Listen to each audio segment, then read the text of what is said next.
गर्मी की छुट्टियों में दादाजी के पास घूमने आया राहुल ने दादाजी के पास पहुंचा और बड़े गर्व से बोला कि दादाजी जब मैं बड़ा हो जाऊंगा ना तब मैं एक सफल आदमी बनूंगा। तो क्या आप सफल होने के कुछ उपाय बता सकते हैं? दादाजी ने हाँ में सर हिला दिया और बिना कुछ कहे लड़का का हाथ पकड़ा और उसे करीबी की पौधशाला ले गए। वहाँ जाकर दादाजी ने 2 छोटे छोटे पेड़ खरीदे और घर वापिस आ गए। वापस आकर उन्होंने एक पौधा घर के बाहर लगा दिया और दूसरा पौधा गमले में लगाकर घर के अंदर रख दिया। अब आपको क्या लगता है कि इन दोनों पौधों में से भविष्य में कौन सा पौधा अधिक सफल होगा? दादाजी ने लड़के से पूछा। लड़का कुछ समय तक सोचते रहा और फिर बोला कि घर के अंदर वाला पौधा ज्यादा सफल होगा, क्योंकि वो हर एक खतरे से सुरक्षित है, जबकि बाहर वाले पौधों को तेज धूप, आंधी तूफान और जानवरों से भी खतरा है। और दादाजी ने कहा, देखते हैं आगे क्या होता है। समय बीतता गया और दादाजी ने उन दोनों पौधों पर ज्यादा से ज्यादा ध्यान देते रहा। 2 से 3 साल बाद जब फिर एक बार वो लड़का अपने माता पिता के साथ गाँव में घूमने आया, तब आपने दादाजी को देखा और देखते ही बोला, दादाजी पिछले बार मैंने आपसे सफल होने का कुछ उपाय मांगे थे, पर आपने कुछ नहीं बताया था, पर इस बार आपको कुछ बताना ही होगा। दादाजी मुस्कुराए और लड़के को उस जगह ले गए जहाँ उन्होंने गमले में पौधा लगाया था।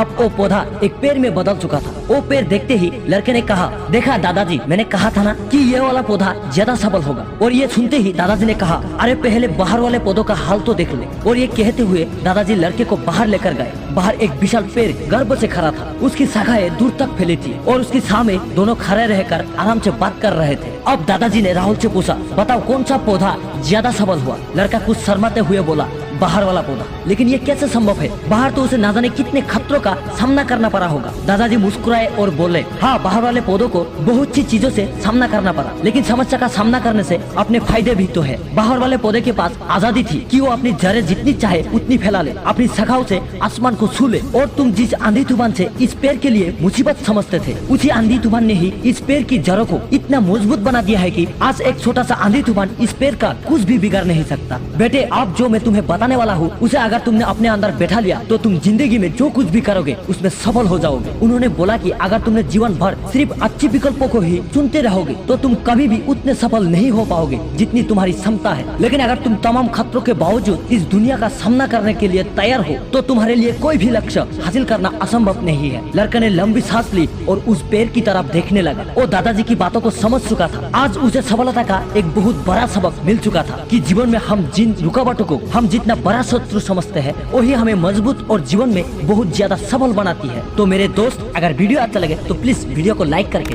चैनल को सब्सक्राइब कर लेना। तो मैं मिलता हूँ अगली वीडियो में एक पावरफुल मोटिवेशन के साथ। तब तक के लिए जय हिंद, जय भारत।